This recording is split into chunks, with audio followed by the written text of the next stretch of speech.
ఆ, నా ప్రియమైన సహోదరి సహోదరులకు వివిధ కాలంలో మరి ఈ మధ్య కాలంలో మనం చూస్తున్నట్లయితే ఆ, రకరకాలుగా మరి బైబిల్ గ్రంథం పైన మరి పెద్దలైనటువంటి వారి మీద సేవకుల మీద వివిధమైన మాటలు చెప్పి అంటే ప్రేమపూర్వకంగా మరియు ప్రేమ అనే ఒక నిర్వచనం మన పరిశుద్ధ గ్రంథం అంతా ఏమై ఉన్నదండి? ప్రేమయే ఉన్నది. నిన్ను ధర్మశాస్త్ర గ్రంథమంతయు నిన్ను వలే నీ పొరుగువాన్ని ప్రేమింపు అని ఒక్క వాక్యంలో నిక్షిప్తమైంది.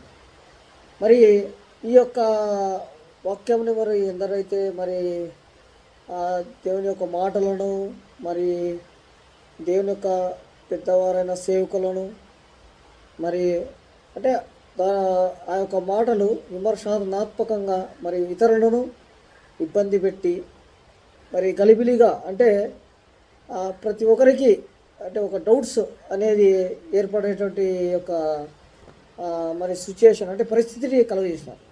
మరి బైబిల్లో మనకి గ్రంథం ఏం చెప్తుంది?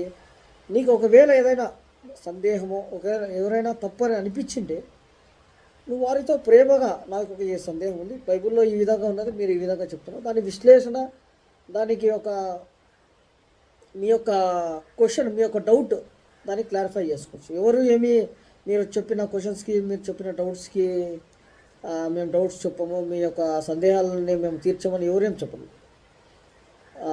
ప్రతి ఒక్కరూ ప్రేమపూర్వకంగా అంటే నేనేదో క్వశ్చన్ వేసి నేనేదో డౌట్ క్రియేట్ చేసి దానివల్ల నేనేదో అవుతానంటే మనకి ముఖ్య ఉద్దేశం ఏమిటి? మనం ఈ లోకంలో దేవుని అంగీకరించి ఈ లోకంలో ఏ పాపము లేకుండా మరి పరిశుద్ధతో ఈ లోకంలో నువ్వు మరణిస్తే నీ కన్ను ఇక్కడ ముయ్యబడితే మరో ఒక ప్రపంచం అంటే దేవుణ్ణి ఆ యొక్క పరలోకం ఆ యొక్క దేవుని యొక్క ప్రపంచంలో అంటే నువ్వు ఈ లోకంలో మరణిస్తే మరి నీ యొక్క పరిశుద్ధ జీవితాన్ని నువ్వు దేవునికి అర్పిస్తే నువ్వు మరి ఆ యొక్క పరలోకానికి మరి వెళ్ళడానికి దేవుడు నిన్ను తీసుకోవడానికి సిద్ధంగా ఉన్నాడు.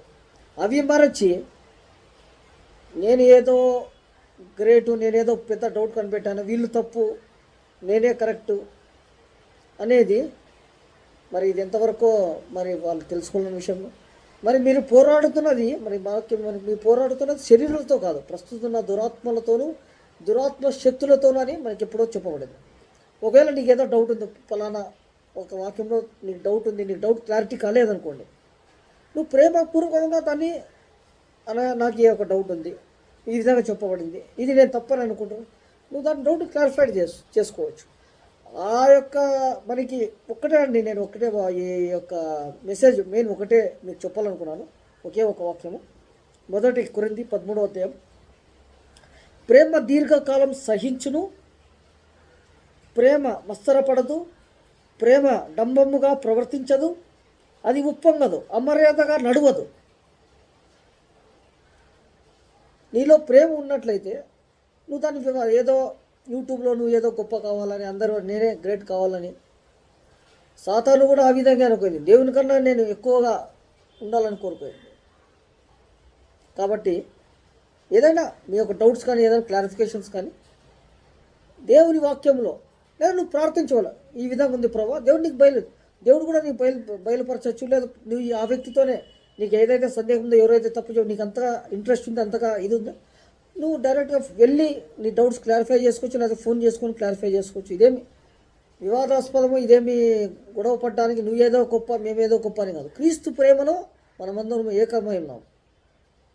కాబట్టి మీరు ఇవన్నీ వదిలిపెట్టేసి మరి దేవుని యొక్క పని, దేవుని యొక్క స్వార్థ పనిని ముందుకు తీసుకువెళుతూ నశించిపోయే ఆత్మల కొరకు మరి స్వార్థ చేస్తూ, నశించిపోయే ఆత్మల కొరకు ప్రార్థన చేస్తూ, ఎవరైనా నీ సహోదరుని పట్ల తప్పిదం చేసి నువ్వు వారితో మాట్లాడుకొని నువ్వు సమాధానం పడడం లేదు ఇక్కడ. ఏదో డిబేట్లని ఏదో ఇప్పుడున్న సమయం అని కొద్దిగా సమయం కొంచెం మాత్రమే ఉన్నది. అపవాది గర్జించు సింహం వల్ల ఎవరిని మృంగుదురాని అనే మనలోనే మనకి మరి కలతలు మరి పోటీ ఇవన్నీ అవసరం లేదు మనకి. మన టార్గెట్ మెయిన్ ఏమి? ఈ లోకంలో మనం మరణిస్తే దేవునితో పాటు ఉండాలనే మెయిన్ మన టార్గెట్. ఎవరైతే ఆ యొక్క టార్గెట్లో లేరో వాళ్ళని మనము ఆ యొక్క రక్షణ సువార్త, దేవుని యొక్క ప్రేమ, దేవుని యొక్క దీనత్వం, దేవుని యొక్క దైలత్వం, దేవుని యొక్క గొప్పతనం, వీటిని చెప్పి మనం దేవునిలోకి తీసుకొని రావాలే. కానీ నువ్వు అది చెప్తే నీకు ప్రాబ్లము, నీకు ఇది చెప్తే నీకు ప్రాబ్లము, ఏది ప్రాబ్లం కాదో అంతా మనకి దేవాది దేవుడైనా ఆ సర్వశక్తిమంతుడు ఉన్నాడు. మీరు ప్రార్థన, వారి కొరకు ఏదైనా ప్రార్థన చేయాలని ప్రార్థన చేసి సరైన మార్గంలో మీకు బయలుపరచమని, లేదా వారితోనే డౌట్స్ క్లారిఫై చేసుకుంటే మనకి ఏ ఒక్క ఇది ఉండదు. అంటే నీ ప్రేమ లేదు కాబట్టి నీవు ఇవన్నీ ఏదో యూట్యూబ్లో ఏదో హైలైట్ కావాలని, ఏదో గొప్ప కావాలని ఆలోచిస్తుంది. కాబట్టి నా ప్రియ సహోదరులు, మీరు ఈ యొక్క గందరగోళానికి గురికి అవ్వకుండా క్రైస్తవ సమాజము మరి దేవుని వాక్యముతో మాత్రమే నువ్వు తెలుసుకుంటావు. దేవుని వాక్యం ద్వారా బయలుపరుస్తాడు, లేదా ఇతరుల ద్వారా మనం తెలుసుకోగలుగుతాం. ప్రతి ఒక్కరికి అందరికీ అన్నీ తెలుసు అనేది మరి కొన్ని ఉండొచ్చు, తెలియకపోయి ఉండొచ్చు. మనం వాటిని నేర్చుకోవాలి. మరి పెద్దల ద్వారానో దైవికంగా వివిధ ప్రార్థన కూడికలు, వివిధ వారికి మరి పరిశుద్ధ సేవలకు వారి దేవుని ద్వారా బయలుపరచడం, లేదా వాళ్ళ యొక్క రీసెర్చ్లో ఏదైనా మన తప్పులు ఉంటే మన తప్పులు సరి చేసుకుంటూ ముందుకు వెళ్ళాలి. కానీ మీరు నేనే గొప్ప, నా దగ్గర నాకే అంత తెలుసు, మీరు చేస్తున్నది తప్పు అని చెప్పడం అనేది ఎంత మాత్రం మిమ్మల్ని మీరు పరీక్షించుకోవాలి. అందుకే మనకి ఏమన్నాడు కొరింథీయుల్లో, 1 కొరింథీ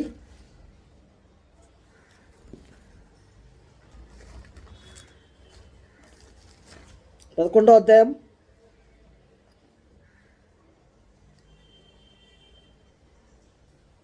ఇక్కడ మనకేమని దేవుని వాక్యం సెలవిస్తుంది. కాబట్టి ప్రతి మనుషుడు తాను పరీక్షించుకోవాలను.